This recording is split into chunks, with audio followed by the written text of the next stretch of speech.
Truthspresso, episode 14. Face it, we all would rather sleep in this morning. That's why God gave us espresso, to kickstart our zombified corpses into hyperdrive. And now, giving your mind and soul the morning shot of truth it craves. This is Truthspresso with Daniel Minnick. Hello, and welcome to Truthspresso. This is Daniel Minnick, your host, and I am continuing a series talking about abortion fiction. Primarily, the issue is I am responding to an article that was written for the New York Times by a certain screenwriter and novelist, John Irving. This episode is continuing in a series responding to this article, so if you have not listened to other episodes of Truthspresso, I would highly recommend that you begin at least listening to the last 3 episodes of Truthspresso so that this episode might make a little sense in context. But nevertheless, I will continue on replying to Mr. John Irving's article for the New York Times. If you have listened to the previous 3 episodes, you would realize that we were tearing apart the presumptions in this article about what the pro-life position was really about. This article, entitled "The Long, Cruel History of the Anti-Abortion Crusade," was trying to say that the pro-life people, of which I would be considered one of them. I consider myself 100% pro-life because I believe that human life begins at conception and that all human lives deserve the protection of the law not to be killed, depending on your understanding of what your position would be for punishment against murder. However you believe that murder should be handled, I believe that intentionally killing a fetus in the womb should at least be treated the same way as murder, and however you believe punishment should be brought about for murder, punishment should be brought about for committing murder against the unborn. So that is the backdrop to the concept of pro-life in a nutshell, and Mr. John Irving, who wrote this article for the New York Times, "The Long, Cruel History of the Anti-Abortion Crusade," back in June 23rd of 2019, believes that abortion, the taking of a human life in the womb, should be the right, so-called, of the woman in consultation with her medical provider or her doctor. So the previous episode, in response to this article, had just gotten into Mr. Irving's history lesson after briefly talking about the Puritan era of the 1600s. Mr. Irving believes that the Puritan era was more liberal about abortions. He believes that the so-called right-wing pro-life people of today are much stronger against abortion than the deeply religious Puritans of the 1600s and 1700s were, and something started to happen in the 1800s to reverse that, and Mr. Irving was lamenting the doctors organizing in the 1800s and competing with the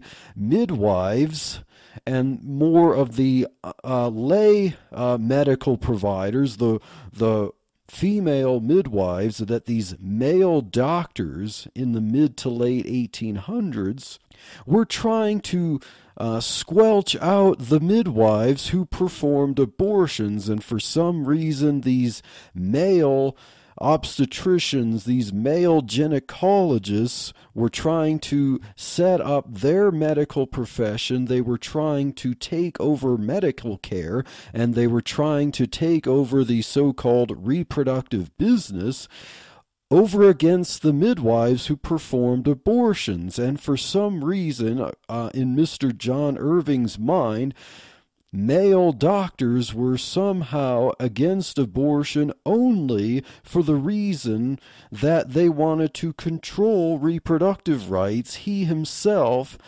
does not understand what they were thinking, according to his own admission. So, to recap, according to Mr. John Irving, in the mid to late 1800s, good pro-abortion, unprofessional midwives were on one side of the divide, and their practice was over and against the evil professional doctors wanting to control the reproductive rights of women. They were trying to establish their medical profession, and they wanted to take over.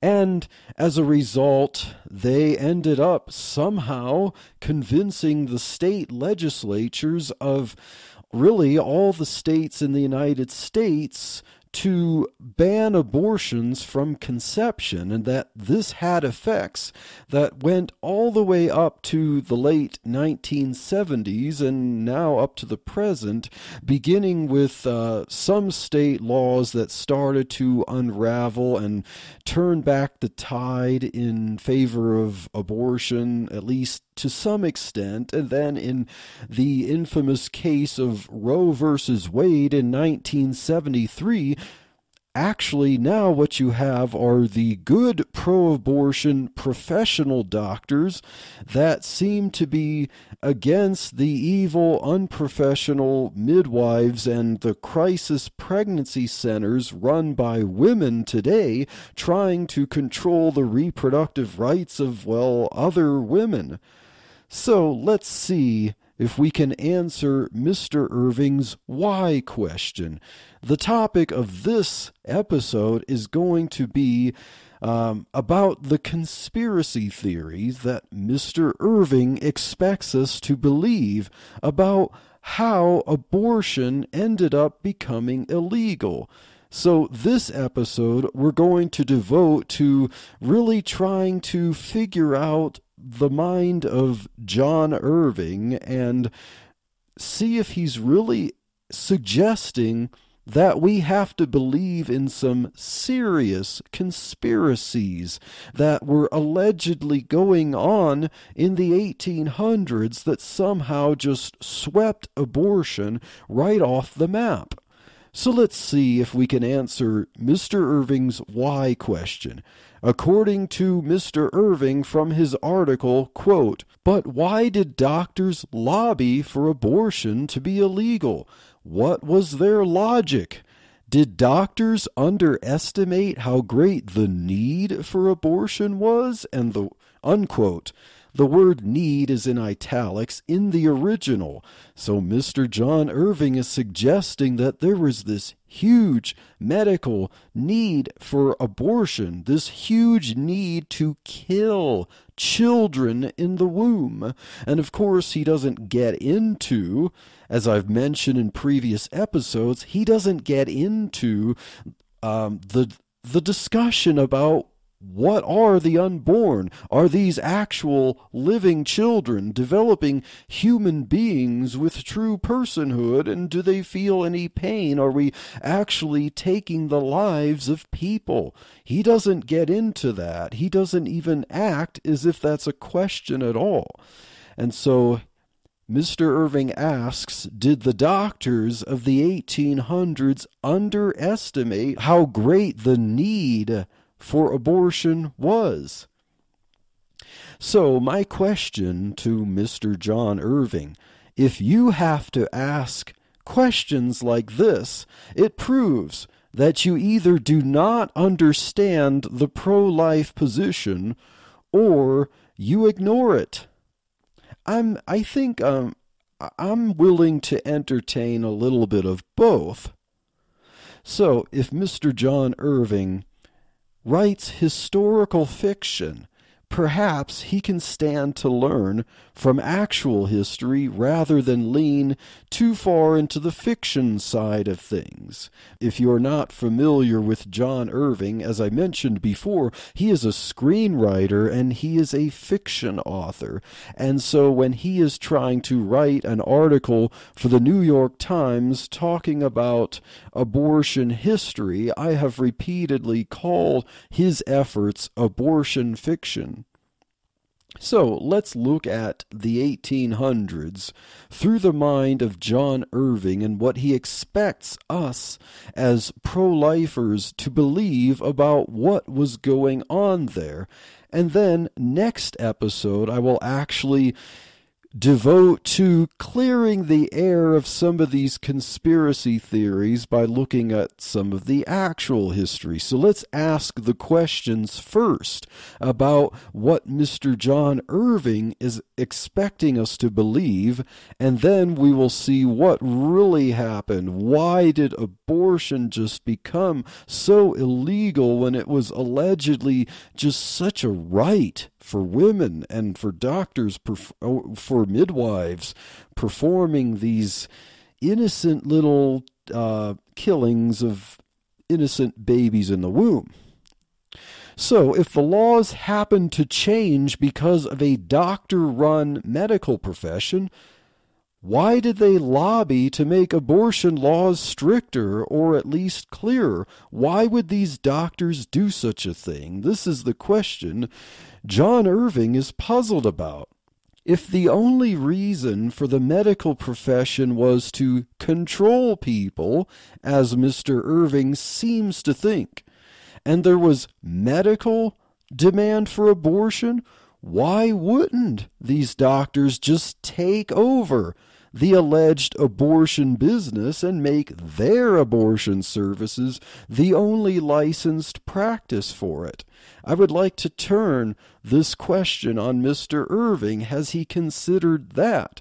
I mean, he is asking this question about why doctors didn't see the need for abortion and they moved to make it illegal just to control women's reproductive rights. So, according to Mr. John Irving's logic, it would not make sense if this was all it was about, if it was just controlling reproductive rights, and there was a market need for abortion which does not involve actually killing human beings who are persons, then of course I think the question answers itself. It doesn't make a whole lot of sense. Remember, according to Mr. Irving, there was a high need for abortions, and this leaves Mr. Irving puzzled and scratching his head as to why so many doctors in all the contiguous states of the United States at the time were just blind to a cold, hard reality. When you don't look at this issue and the history surrounding it in a way that makes actual sense, according to a consistent moral position, and the scientific discoveries that confirm that moral position, you can only be like Mr. Irving, asking questions that leaves himself scratching his head. When you are blind to what the pro-life position is all about, you can only scratch your head along with Mr. Irving and wonder why people would fight so hard for something that otherwise would have no purpose or benefit. If the issue of abortion were not about the intentional killing of human lives, as I said in the previous episodes, I would have no reason not to be as pro-abortion as Mr. Irving. So let's move on to Mr. Irving's article. Let's look at another sentence. Quote, "We know what the doctors wanted, and they achieved it. They became the arbiters of women's reproductive health care, unquote. So, according to Mr. John Irving, this whole idea is about controlling reproductive rights, so-called. This whole idea of quote-unquote controlling quote-unquote reproductive rights is all Mr. Irving can see in this whole debacle.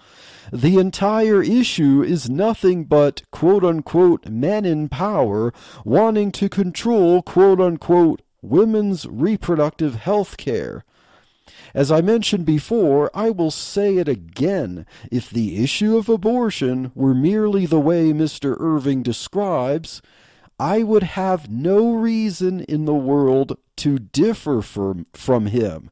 There would be nothing wrong with abortion if the issue had nothing to do with taking the life of a human being with personhood. I would have no reason to oppose abortion, and I would say there would be no reason for anyone to oppose abortion. I will grant Mr. Irving the sun, moon, and stars in that point. But of course, I will say, since the issue that Mr. Irving refuses to address about the question, what is the unborn, and is the act of abortion the taking of a human life with personhood, then that is why there is opposition to abortion. And if it were not the case, there would be no reason to oppose abortion. Anyone who would simply want to control women's reproductive rights that have nothing to do with killing human beings would be absolute lunatics, and Mr. Irving would be completely in his right to think that they are lunatics. But of course, truth is stranger than fiction sometimes. And of course, the fiction that Mr. Irving is trying to pawn on us shows that truth is against his abortion fiction, and that truth might actually make a little bit more sense. Of course, Mr. Irving frames the debate as if the pro-life position has nothing to do with life at all. It's nothing but a senseless battle for control over the reproductive rights of females. If pro-lifers really held their position for the reason Mr. Irving asserts, they would be worthy of much more ridicule than Mr. Irving offers in this article. So continuing on, let's quote Mr. Irving again in this article. Quote, "We don't know the doctor's reasons for making abortion illegal," unquote. This is a fascinating statement. We don't, Mr. Irving? Perhaps some research would do Mr. Irving some good. The truth of the matter is that the sweeping adjustments to laws had to do with, dun dun dun, science. Woo-hoo-hoo! I mean, wouldn't that just make, so much more sense? That there would be a common denominator for all this? An objective discovery in science would naturally lead to sweeping changes throughout the United Kingdom and the United States. But of course, let's not put the most reasonable explanation for why abortion suddenly went illegal in a few decades, or at least more illegal, shall we say, in just a matter of a few decades, sweeping across the United Kingdom and the United States. Let's not expect Mr. Irving to come to reason, shall we say, because, after all, Mr. Irving writes abortion fiction. So, continuing on, quote, "In the 1840s, the fetus wasn't yet sacred. fetal life was still defined by quote-unquote quickening when the woman felt the fetus move, not before the 4th or 5th month. From the 1840s to 1900, we know the results of what the doctors did, not their thoughts. Unquote. Let me get this straight, Mr. Irving. According to your understanding of history, thousands of doctors spread across all the states of thousands of doctors spread across all the states of the contiguous Union of the United States of America for some odd reason agreed on something that was novel and radical. They all agreed on something sinister and controlling.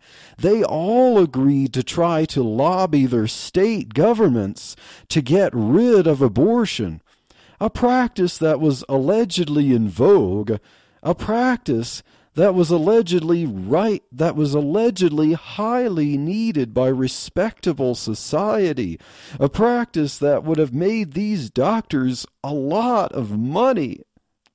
All these thousands of doctors undercut their own profit-making potential.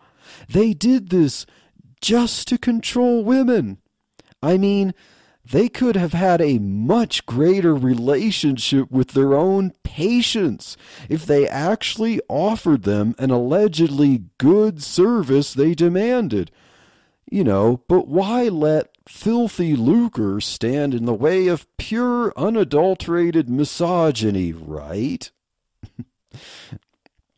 But let's not speculate about their thoughts, because Mr. Irving said that we don't know their thoughts or their reasoning. All we know is what they wanted because we know they achieved it. That's all we know about what they wanted. We just know that what happened was the result of what they wanted, but we don't know their thoughts. Let's not forget the absurdly ridiculous fiction Mr. Irving expects us to swallow as actual U.S. history. He expects us to believe that doctors, motivated by self-interest just to control women, managed to convince legislatures in all the states of the Union to grant them the desires of their heart. All these legislatures, state by state, in a matter of a few decades, managed to agree with the selfish reasoning of these lobbying doctors. For some reason, these state legislatures were willing to overthrow the alleged precedent of commonplace abortions, which was the allegedly moral position, and grant doctors monopoly privileges in women's health just so that they could control women's so-called reproductive rights. This is the absurd version of history that Mr. Irving expects us to take seriously. Remember, according to Mr. Irving, quote, "We know the results of what the doctors did, not their thoughts," unquote. So, we can't maybe get a hint of their thoughts by looking at the laws? The wording of the laws don't tell us anything about what might have been in their minds? Seriously? Oh no, perish the thought. These laws were all a ruse to cover up their unknowable thoughts. The only thing we know for certain is that the laws these doctors managed to get passed could not possibly reflect what these doctors actually believed. How does Mr. Irving know this? How does he know that there's a disconnect between what the laws actually said and what the doctors' reasoning for the laws were? How do we know that there's a disconnect between what the laws say and what the doctors' reasons were for getting the laws passed?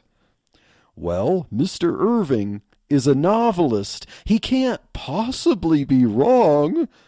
Why, he's been writing historical abortion fiction for decades. Why shouldn't we take his word for gospel truth? And it gets worse. Not only did these doctors manage to get legislatures to bow to the will of their phantom thoughts state by state, but they also managed to spread their manipulative gangrene across the pond to the former mother country as well. On the other side of the Atlantic, England was simultaneously enduring its own plague of doctors getting rid of Puritan abortions. Actually, this whole process started in England a little earlier than in the United States. So either these American doctors had smartphones before Alexander Graham Bell, and they called up their British colleagues and to get this legal process going, or this was another attempt by England after the War of 1812 to usurp the post-colonial economy by exporting anti-abortion doctors or medical propaganda.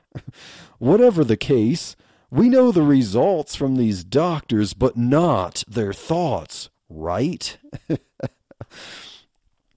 Now, there are some pretty intricate conspiracy theories out there. There are plenty of strange interpretations of historical events that involve the collusion of centralized powers.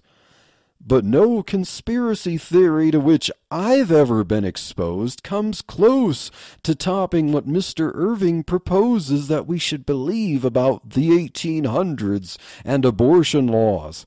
This is not about a few world leaders agreeing to start a war or something like that.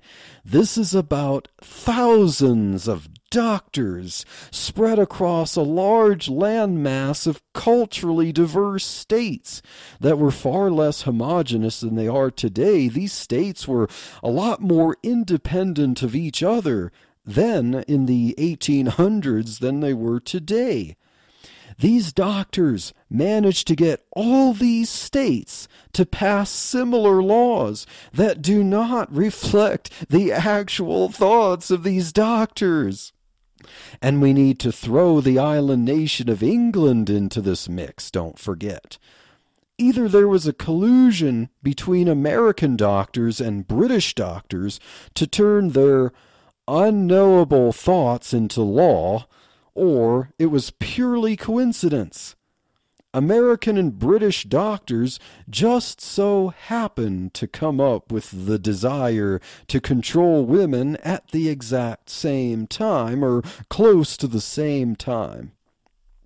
Now, if any of this reasoning from John Irving about abortion history still makes sense to you, I would suggest that you would have a far more fertile imagination than I have.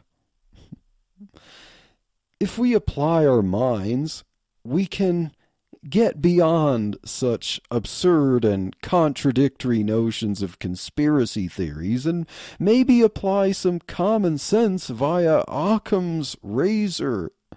If you are not familiar with Occam's razor, it can be summed up by saying that if there are two explanations for an event, the one that requires the least amount of speculation is most likely correct. Mr. Irving's theory of abortion history just begs for Occam's razor. What if the simplest observation were actually true? What if the wording of the laws passed in all the states and in England actually did reflect the mind of the doctors? Of course, this would have to mean that all these laws reflected simple honesty. They reflected the actual beliefs of these doctors for some odd reason. Maybe laws that recognize that life begins at conception and that intentionally killing a child in the womb just might be murder, maybe that actually might be what the doctor ordered. So let me quote from a pro-abortion article in the leftist periodical Slate. The article from Slate is entitled "The Quickening, the momentous pregnancy event that became a relic." And this article is by Slate contributor Ruth Graham. I will post a link to this article in the show notes as well. So from the article by Ruth Graham in Slate, quote, "As pregnancy became an increasingly medicalized experience, the prominence of the quickening has faded. Today, most women confirm their pregnancies in the first few weeks with over-the-counter pregnancy tests. Pregnancy is no longer much of a mystery, but a gradual process objectively observable by mother and doctor at just about every stage," unquote. So, even according to this leftist pro-abortion contributor to a leftist periodical Slate, science, admittedly, can actually tell us something about the fetus in the womb that might affect how we should handle it. Is this true? Perish the thought. But Mr. Irving thinks that science plays no role in the grand scheme of things. He thinks that understandable ignorance of the Puritans to be able to see into the womb should be a more objective standard for how to regard the fetus. He thinks that a subjective experience of the mother should define the difference between murder and privilege. But science shows that quickening is not a momentous occasion in actual fetal development. According to Ruth Graham of Slate, contributor to Slate, pregnancy is, quote, "a gradual process, objectively observable by mother and doctor at just about every stage," unquote. Indeed. So, if pregnancy is a, quote, "gradual process," unquote, and is now, quote, "objectively observable," unquote, I would invite Mr. Irving to demonstrate an objective point in time in fetal development that makes the difference between a quote-unquote choice to quote-unquote terminate and a murder, quote-unquote murder, or even any kind of crime. This is the kind of question that Mr. Irving pretends does not exist. Yet, in terms of what we now know about science and how fetal development is, to quote the article, objectively observable, according to this pro-abortion woman, perhaps this objectivity could tell us more about what truly the fetus is at every stage. But Mr. Irving is stuck in the age of the Puritans, demanding that the objectivity we now enjoy via advances in science should be thrown in the trash in favor of the subjectivity of quickening. Let's read more from pro-abortion Ruth Graham in Slate. Quote, "The quickening doesn't make sense as a legal, philosophical, or moral boundary line anymore. But it's that radical subjectivity that makes it worth preserving as an emotional milestone of motherhood," unquote. So, what should we trust? What science tells us, or what a fiction writer tells us? Why does Mr. Irving act as if a subjective experience that indicates nothing substantial in fetal development is better to provide a legal, philosophical, or moral boundary line, to quote Ruth Graham? I believe the answer truly is that he doesn't. Mr. Irving really does not regard quickening as an objective measurement between a crime and a choice. If he happens to know Ruth Graham, or if they were to meet, my guess is that they would not have a debate over quickening.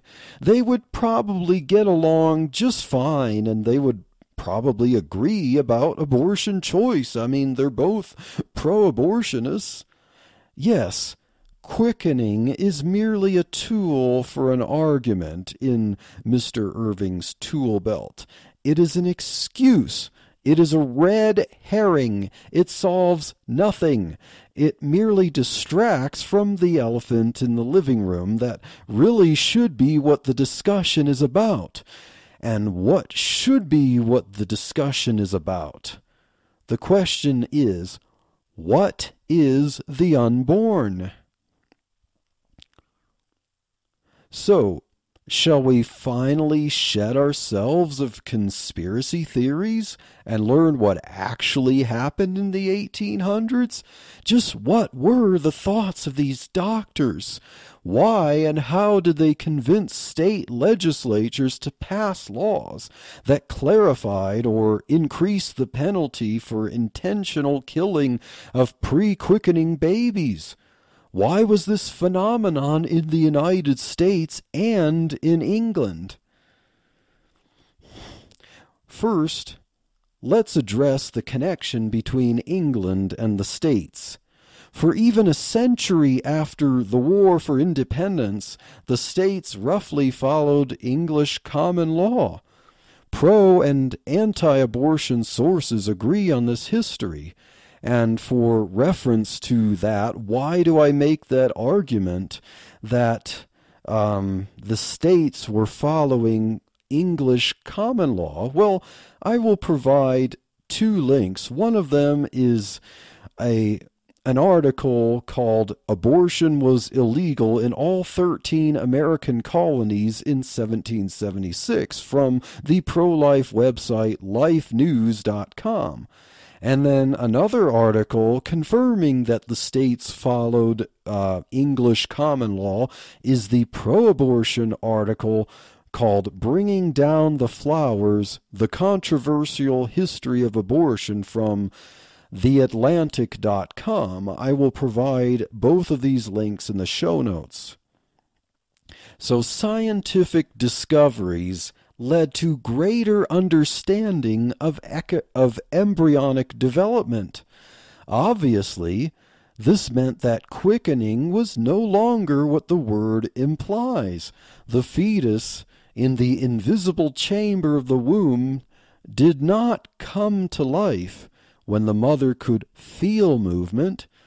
It is very much alive long before then. Even pro-abortion scientists, even pro-abortion doctors admit this. So this is all the time that we have for this episode.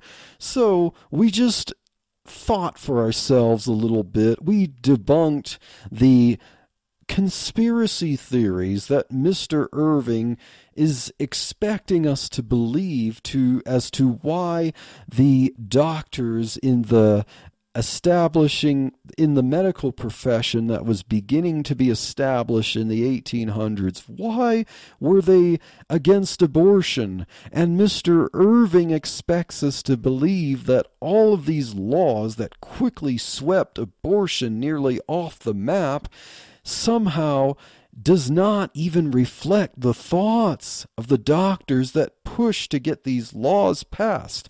I mean, words just cannot even express how ridiculous this is. So, if we merely assume that the wording of these laws and the reasons why abortion was made much more illegal and more they were clarified abortion was clarified as illegal across the states and in England, if the reasons for that actually lines up with the thoughts of the doctors because they were more in tune with the scientific discoveries of the time, then things make more sense. But, when you write abortion fiction like Mr. Irving, sense doesn't have to matter. Entertainment and a good read is what matters.